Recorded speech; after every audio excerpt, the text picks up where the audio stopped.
ta poi Kristan eiti son si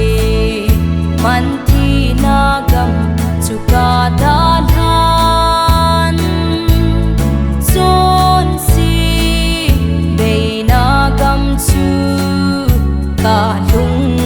tai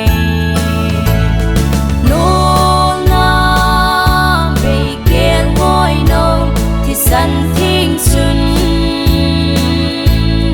có chốn si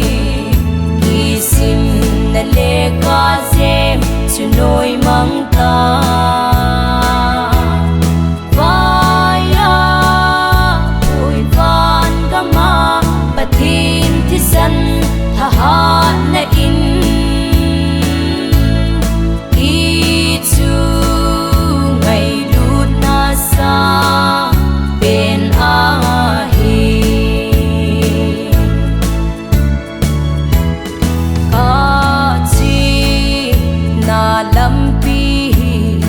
và nỗi mi để mu đinh in thì lệ man tha na lam đi zo na chi ka bang hil tai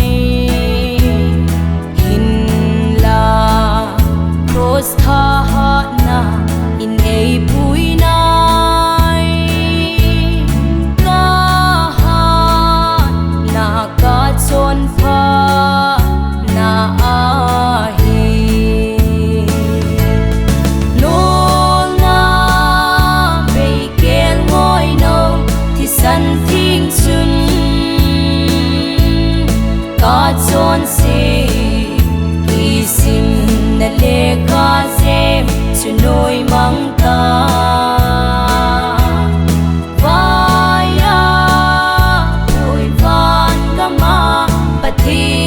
san ha ha na in i chu ngày lut na sa bên a hi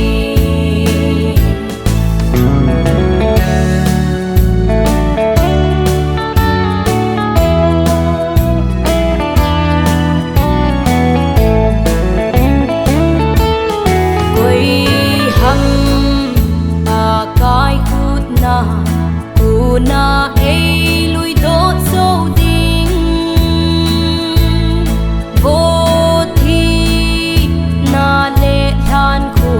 na tha ha na hoya tam na ga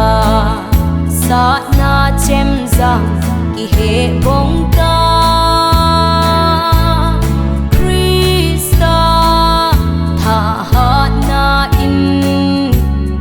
dấu